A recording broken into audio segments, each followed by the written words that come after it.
मदन और राजन, दो पक्के दोस्त जो शहर में मजदूरी और छोटे मोटे काम करके अपना गुजारा करते थे, आज काफी देर से एक घर के लिए निकले थे। थकावट उनके चेहरों पर साफ दिख रही थी, लेकिन घर पहुंचने की जल्दी में उनके पैर तेजी से चल रहे थे। जंगल का रास्ता हमेशा से ही डरावना माना जाता था, पर आज हवाओं में एक अजीब सी ठंडक और भारीपन था। झींगुरों की आवाज के बीच अचानक एक ऐसी आवाज गूंजी जिसने उनके रोंगटे खड़े कर दिए। वो किसी के रोने और मदद मांगने की आवाज थी। दोनों दोस्त ठिठक कर रुक गए। राजन, रुक भाई रुक। तूने कुछ सुना? हाँ मदन, सुनाई तो दिया। कोई रो रहा है शायद, पर इस वक्त इस उजाड़ जंगल में कौन होगा? लगता है कोई मुसीबत में है। कोई औरत या शायद कोई बच्चा मदद के लिए पुकार रहा है। मुझे लगता है हमें उस तरफ चलकर देखना चाहिए। नहीं भाई, पागल मत बन। हमें उधर बिल्कुल नहीं जाना चाहिए। देख, अंधेरा कितना गहरा हो गया है। घर यहां से अभी भी 2 मील दूर है। पर भाई, इंसानियत भी तो कोई चीज होती है। एक बार चलकर देख तो लेते हैं। अगर कोई सच में मुसीबत में हुआ और हमने उसकी मदद नहीं की तो उसका क्या होगा? हम रात भर सो नहीं पाएंगे। तू समझता क्यों नहीं है? इस इलाके के बारे में तूने सुना नहीं है क्या? बुजुर्ग कहते हैं कि इस जंगल में भटकती हुई आत्माएं घूमती हैं। ये आवाजें सिर्फ एक जाल हो सकती हैं। अगर हम वहां गए तो बड़ी मुसीबत में पड़ सकते हैं। अरे राजन, आज के आधुनिक जमाने में ये सब पुरानी और दकियानुसी बातें कौन मानता है? ये सब सिर्फ काल्पनिक कहानियां हैं जो बच्चों को डराने के लिए बनाई गई हैं। भूत वूत कुछ नहीं होते, सब मन का वहम है। चल मेरे साथ। मदन ने राजन की एक न सुनी और उस आवाज की दिशा में बढ़ने लगा। राजन के पास कोई चारा नहीं था। वो अकेला उस अंधेरे रास्ते पर नहीं रुक सकता था, इसलिए डरते डरते वो भी मदन के पीछे पीछे चल दिया। जैसे जैसे वे आगे बढ़ रहे थे, वो आवाज और साफ होती जा रही थी। हवा तेज चलने लगी थी और पेड़ों की सूखी पत्तियां पैरों के नीचे दबकर चीख रही थीं। तकरीबन 10 मिनट तक चलने के बाद उनके सामने एक विशाल हवेली खड़ी थी। हवेली की दीवारें काली पड़ चुकी थीं और उन पर काई जमी हुई थी। सबसे अजीब बात यह थी कि वो आवाज जो उन्हें यहां खींच लाई थी, अब हवेली के भीतर से आ रही थी। हवेली के आसपास एक ऐसा सन्नाटा था जो कानों को चुभ रहा था। ऐसा लग रहा था जैसे वहां की हवा में ही मौत मंडरा रही हो। बाप रे, इतनी बड़ी हवेली इस जंगल के बीच में! मैंने इसके बारे में पहले कभी नहीं सुना। मदन, देख, यहां का माहौल ठीक नहीं लग रहा। देख कैसे सन्नाटा छाया हुआ है। मुझे तो डर लग रहा है कि कहीं हम किसी गलत जगह ना आ गए हों। डर मत राजन, देख, आवाज अंदर से आ रही है। हमें बस ये देखना है कि कोई जख्मी तो नहीं है। वे दोनों धीरे धीरे हवेली के आंगन में दाखिल हुए। तभी राजन की नजर एक कोने में खड़ी एक चीज पर पड़ी। वहां एक धूल से सनी, पुरानी लेकिन कीमती रोल्स रॉयस कार खड़ी थी। मदन, देख, ये तो रोल्स रॉयस कार है। भाई, ये कार तो करोड़ों की होती है। जरूर इस हवेली का मालिक बहुत अमीर आदमी रहा होगा, पर इतनी महंगी कार यहां इस हालत में क्यों छोड़ी गई है? सच में बहुत अजीब है। तू यहां इस कार को देख। मैं तब तक बरामदे की तरफ जाकर देखता हूं कि आवाज कहां से आ रही है। ठीक है, तू जा। मैं जरा देखूं तो सही कि इस कार के अंदर क्या है। राजन धीरे धीरे हवेली की सीढ़ियों की ओर बढ़ने लगा। इधर मदन जिज्ञासा और डर के बीच झूलते हुए कार के पास पहुंचा। कार का रंग काला था, लेकिन धूल की वजह से वो धुंधली दिख रही थी।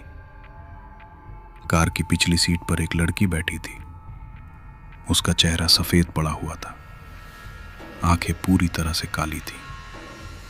ये देख मदन की चीख निकल गई और वो सीधे मदन की ओर ही देख रही थी। उसके चेहरे पर एक ऐसी मुस्कान थी जो किसी इंसान की नहीं हो सकती थी। बचाओ, भागो राजन, भागो। मदन बदहवास होकर पीछे की ओर भागा और लड़खड़ाते हुए राजन के पास पहुंचा। उसका चेहरा डर से पीला पड़ गया था और वो बुरी तरह कांप रहा था। क्या हुआ मदन? तू ऐसे क्यों चिल्ला रहा है? तू ठीक तो है ना? क्या देख लिया तूने? राजन, राजन, मैंने अभी उस कार में एक लड़की को देखा। उसका चेहरा बहुत डरावना था। वो कोई इंसान नहीं थी राजन, वो हमें मार डालेगी। लड़की? कार में? भाई तू पागल हो गया है क्या? इस पुरानी कार में लड़की कहां से आएगी? तू डरा हुआ है, इसीलिए तुझे वहम हुआ होगा। नहीं राजन, वो वहम नहीं था। मैंने उसे अपनी आंखों से देखा है। मेरी बात मान भाई, यहाँ से चलते हैं। यहाँ कुछ ना कुछ बहुत बड़ी गड़बड़ जरूर है। ये जगह शापित है। तू भी भाई बहुत डरपोक निकला। जरा सी परछाई देख ली और डर गया। रुक तू यहीं, मैं खुद अंदर जाकर देख कर आता हूं कि असलियत क्या है। वो आवाज अब भी आ रही है और मैं किसी को मरते हुए नहीं छोड़ सकता। तू पागल है क्या? सच में यहां कुछ बहुत बुरा है। चल भाई, अभी भी समय है, भाग चलते हैं यहां से। मेरी बात मान ले। लेकिन राजन पर इस समय बहादुरी का भूत सवार था। उसने मदन की एक न सुनी और हवेली के विशाल लकड़ी के दरवाजे को धक्का दिया। दरवाजा एक भारी चरचराहट के साथ खुल गया, जैसे वो सालों से किसी के आने का इंतजार कर रहा हो। मदन बाहर आंगन में अकेला नहीं रह सकता था, क्योंकि उसे कार वाली आकृति का डर सता रहा था। मजबूरन वो मदन के पीछे पीछे हवेली के अंदर चला गया। अंदर कदम रखते ही एक अजीब सी सड़ांध उनके नथनों से टकराई। ये गंध पुरानी सड़ी हुई लकड़ी और मांस के सड़ने जैसी थी। हवेली के भीतर इतना घना अंधेरा था कि हाथ को हाथ नहीं सूझ रहा था। देख मदन, यहां कुछ नहीं है, बस पुरानी धूल और जाले हैं। तू खामखा डर रहा था। मुझे कुछ सुनाई दे रहा है राजन। सिसकियों की आवाज, वो ऊपर से आ रही है। हाँ, मैं भी उसी आवाज का पीछा कर रहा हूं। चल, शायद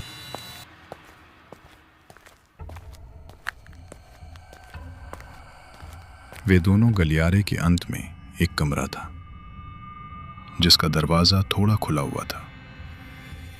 आवाज वहीं से आ रही थी, बचाओ, मुझे बचाओ। राजन तेजी से उस कमरे की ओर बढ़ा, जबकि मदन का दिल जोर जोर से धड़क रहा था। कमरे के अंदर इतना घना अंधेरा था कि टॉर्च की रोशनी भी जैसे उस अंधेरे को चीर नहीं पा रही थी। जैसे ही राजन ने कमरे के अंदर कदम रखा, उसका पैर किसी नरम और ठंडी चीज से टकराया। वो लड़खड़ा गया। ये क्या है? राजन ने टॉर्च नीचे की ओर झुकाई। उसकी चीख गले में ही फंस गई। उसका पैर एक इंसान की लाश के पेट पर पड़ा था। लाश काफी पुरानी थी, उसका मांस सड़ चुका था। मदन, लाश, यहां लाश पड़ी है। घबराहट में राजन ने अपना कदम पीछे की ओर बढ़ाया, लेकिन तभी उसका पैर फिर से किसी चीज से टकराया। उसने पीछे मुड़कर देखा तो वहां एक और लाश पड़ी थी। वो एक औरत की लाश थी, जिसके बाल फर्श पर फैले हुए थे। यहाँ तो लाशों का ढेर है मदन, भाग यहाँ से, ये हमें भी मार डालेंगे। मदन भी यह देखकर सन्न रह गया।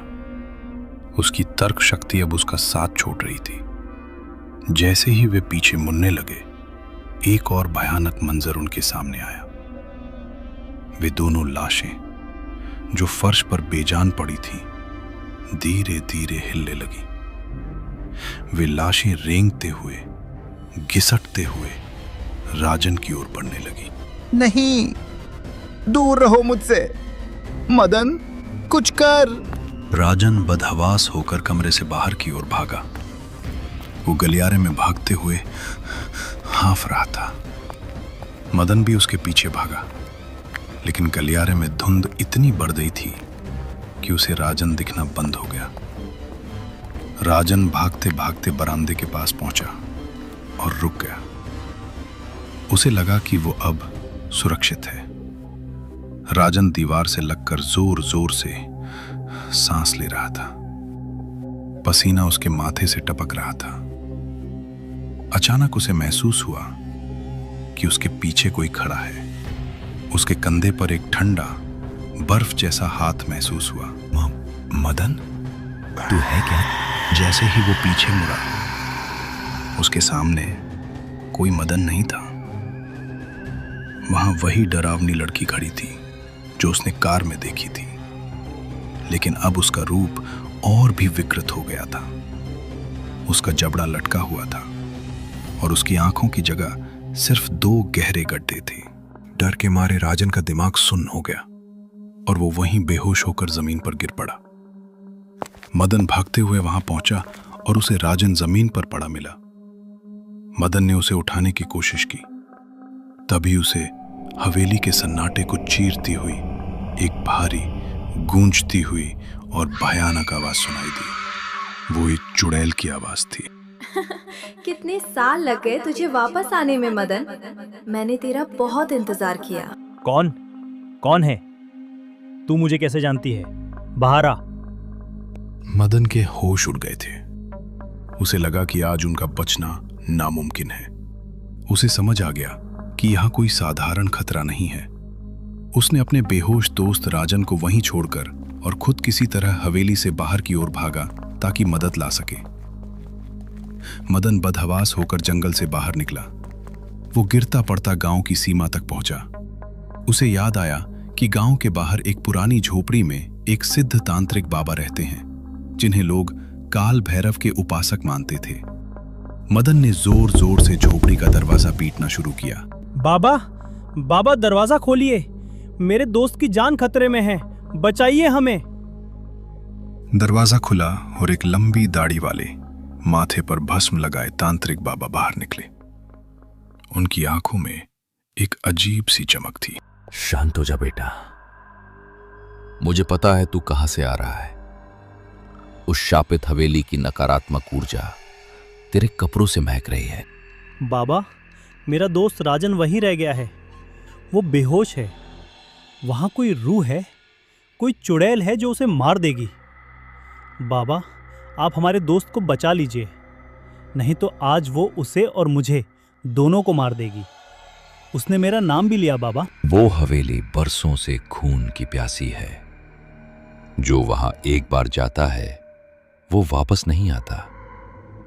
लेकिन तू अपने दोस्त के लिए वापस आया है, इसलिए मैं तेरी मदद करूंगा। चल मेरे साथ। तांत्रिक बाबा और मदन हवेली के पास पहुंचे। हवेली के चारों ओर अब एक काली धुंध छाई हुई थी। जैसे ही उन्होंने आंगन में कदम रखा, हवाएं और तेज हो गईं। तांत्रिक बाबा ने अपने हाथ में भस्म की पोटली ले रखी थी। उन्होंने जमीन पर एक घेरा बनाया और मंत्रों का उच्चारण शुरू किया। बाबा, वो देखिए। अचानक हवेली के मुख्य दरवाजे से वो चुड़ैल हवा में तैरते हुए बाहर निकली। उसकी भयानक हंसी पूरे जंगल में गूंज रही थी। अपनी सीमा में रह तांत्रिक, बीच में आकर अपनी मौत को दावत मत दे। ये शिकार मेरा है। इस हवेली की दीवारों को सालों से खून की प्यास है और आज इन दोनों का लहू वो प्यास बुझाएगा। मदन, तूने क्या सोचा था तू बच जाएगा? सालों से भटक रही थी मैं तेरी तलाश में। आज तेरा वक्त पूरा हुआ। रुक जा दुष्टात्मा, तेरा समय समाप्त हुआ। तूने निर्दोष लोगों को बहुत तड़पाया है। अब तुझे मुक्ति की नहीं, विनाश की आवश्यकता है। तू मेरा कुछ नहीं बिगाड़ सकता। मैं इस हवेली की मालकिन हूँ। ओम ह्रीम काल भैरवाय नमः। ओम ह्रीम काल भैरवाय नमः। ओम ह्रीम काल भैरवाय नमः। तांत्रिक बाबा ने अपनी पोटली से अभिमंत्रित भस्म निकाली और चुड़ैल की ओर फेंक दी। जैसे ही भस्म चुड़ैल के शरीर से टकराई, वो आग की लपटों की तरह जलने लगी। नहीं, ये क्या कर दिया तूने? बचाओ मुझे। ये तेरे पापों का अंत है। जा वापस उसी नर्क में जहां से तू आई है। एक जोरदार धमाका हुआ और चुड़ैल काले धुएं में बदलकर आसमान में विलीन हो गई और फिर सब कुछ शांत हो गया। तांत्रिक बाबा और मदन दौड़कर अंदर गए और बेहोश राजन को बाहर लाए। बाबा ने उसके चेहरे पर पवित्र जल छिड़का, जिससे राजन को होश आ गया। वो कहाँ है? वो लड़की, वो लाशें। शांत हो जा भाई, सब खत्म हो गया। बाबा ने हमें बचा लिया। बेटा, इस दुनिया में ऐसी बहुत सी चीजें हैं जो हमारी समझ से परे हैं। कभी अपनी जिज्ञासा को अपनी जान से बढ़कर मत होने देना। अब यहां से चलो और मुड़कर मत देखना। राजन, मदन और तांत्रिक बाबा तीनों सुरक्षित अपने गांव वापस चले आए। उस रात के बाद से उस हवेली में कभी कोई आवाज नहीं सुनाई दी और न ही कोई चुड़ैल देखी गई। लोग कहते हैं कि बाबा की शक्तियों ने उस हवेली को हमेशा के लिए शांत कर दिया था। लेकिन मदन और राजन आज भी जब उस जंगल के पास से गुजरते हैं तो उनकी रूह कांप जाती है।